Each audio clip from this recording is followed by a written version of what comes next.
मेथीदाणा आणि मिठाचा वापर करून घरच्या घरी कशा प्रकारे दूध वाढवायचं. नमस्कार शेतकरी बांधवांनो, तुमच्या गाईचं दूध कमी झालंय का? थंडीमध्ये दूध वाढवायचंय का? महागड्या औषधांशिवाय फक्त घरच्या घरी दूध कसं वाढवायचं ते आज आपण व्हिडिओमध्ये सांगणार आहे. मी सूरज, तुम्ही पाहत आहात शेतकरी आणि टेक्नॉलॉजी युट्यूब चॅनल. इथे आपण गाई पालन, दूध उत्पादन आणि शेतकऱ्यांसाठी उपयोगी माहिती देतो. व्हिडिओ जर आवडला ना मित्रांनो तर लाईक करा. चॅनलवरती नवीन असेल तर चॅनलला सबस्क्राईब करायला विसरू नका. तर काय होतं की थंडीमध्ये, आता थंडीचा दिवस चालू आहे, थंडीमध्ये गाईचं दूध ऑटोमॅटिकली कमी येतं आणि शेतकऱ्यांना समजत नाही की आता काय करायचं. आपण काय करतो, मेडिकलमध्ये जातो, मेडिकलमधून कॅल्शियम असू द्या किंवा फॉस्फरस असू द्या, वेगवेगळ्या प्रकारची औषधं आणतो आणि गाईला पाजतो, तरी सुद्धा दूध वाढत नाही. खर्च हा मोठ्या प्रमाणात होत जातो, तरी सुद्धा गाईचं दूध वाढत नाही. आपण घरच्या घरी आहारामध्ये काय की वैरण सगळ्यात महत्वाचे असते आणि आपण त्याकडे दुर्लक्ष करतो. आता गायला हिरवा चारा, सुका चारा आणि दाणेदार आहार योग्य प्रमाणात आपण दिला पाहिजे. हिरव्या चाऱ्यामध्ये मका पाहिजे आपल्याला, किंवा ज्वारी किंवा नेपियर, गिनी गवत असलं तर चालतंय मित्रांनो. सुक्या चाऱ्यामध्ये कडबा किंवा कडबा भुसा पाहिजे आणि दाणेदार आहार योग्य प्रमाणात आपण दिला पाहिजे. यामुळे काय होतं की जर आहार व्यवस्थित असेल तर गायची भूक ही मिटली जाते आणि गायची ऊर्जा, एनर्जी ही दूध तयार करण्यासाठी मदत होते. हे आपल्या गोष्टी लक्षात येत नाही. त्यासाठी आपली वैरणीकडे पहिल्यांदा आपण लक्ष दिलं पाहिजे, आपली वैरण कशा प्रकारे आहे. आता दुसरी गोष्ट म्हणजे काय आहे की खुराक. तर आपण काय करतो की गोळी पेंड ठेवतो किंवा बार्ली ठेवत असाल किंवा तुम्ही मकाचा बारडा ठेवत असाल, तर आता गोळी पेंडीचा रेशिओ असतो. रेशिओ म्हणजे काय की प्रत्येक कंपनीचा एक रेशिओ असतो की आमच्या गोळी पेंड 1 किलो गोळी पेंड दिल्यानंतर 2 ते 3 लिटर गाईनं दूध दिलं पाहिजे. हा रेशिओ झाला. म्हणजे 3 लिटर किंवा 4 लिटर दुधामागे 1 किलो गोळी पेंड हे ठेवले पाहिजे.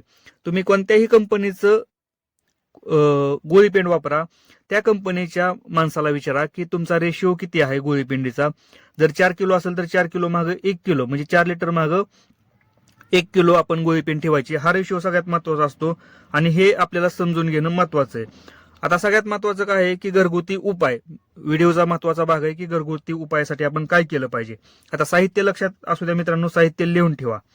250 ग्रॅम गूळ घ्यायचा आहे, 500 ग्रॅम शेंगदाणा पेंड घ्यायची, 50 ग्रॅम मेथी दाणा आणि 50 ग्रॅम तीळ घ्यायच्यात. याचं बारीक मिश्रण करायचं, एकदम बारीक करायचं मिश्रण. आणि सकाळी अर्धा किलो आणि संध्याकाळी अर्धा किलो आपल्याला गोळी पेंडीतून, म्हणजे आपण जे खुराक देणार आहे ना सकाळचा आणि संध्याकाळचा, त्यामुळे सकाळी अर्धा किलो आणि संध्याकाळी अर्धा किलो हे आपण डेली 15 दिवस ठेवायचे. लक्षात असू द्या, जिथं आपण घरच्या घरी उपाय करतो ना तिथं रिझल्ट यायला थोडासा वेळ लागतो घरगुती उपायांना.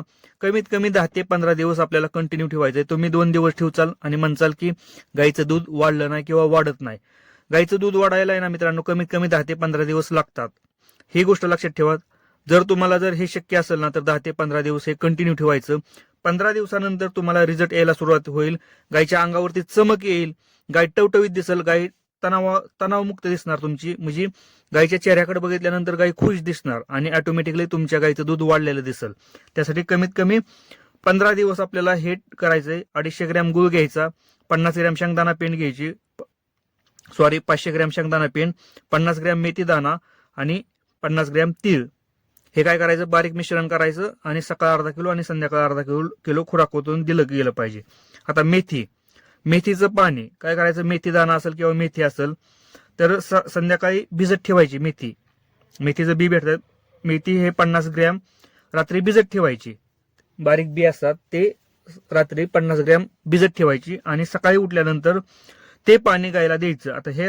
आता ही मेथी काय करते मित्रांनो की गायची पचनशक्ती सुधारवण्यासाठी मदत करते. हे मेथी दाणा ज्या टायमिंगला गायची पचनशक्ती सुधारते ना त्या टायमिंगला गाय ऑटोमॅटिकली दुधाला उतरते. एक गोष्ट लक्षात ठेवा, कारण पचनक्रिया जर व्यवस्थित असेल तर पचलेली एनर्जी हे पूर्णपणे दुधात रूपांतर होते आणि गायचं दूध हे ऑटोमॅटिकली वाढायला सुरुवात होते.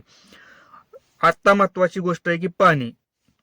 थंडीमध्ये कोमट पाण्याचा वापर करा. गुरांना जास्तीत जास्त पाणी पिलं पाहिजे. गायनं रोज कमीत कमी 50 ते 60 लिटर पाणी पिलं पाहिजे.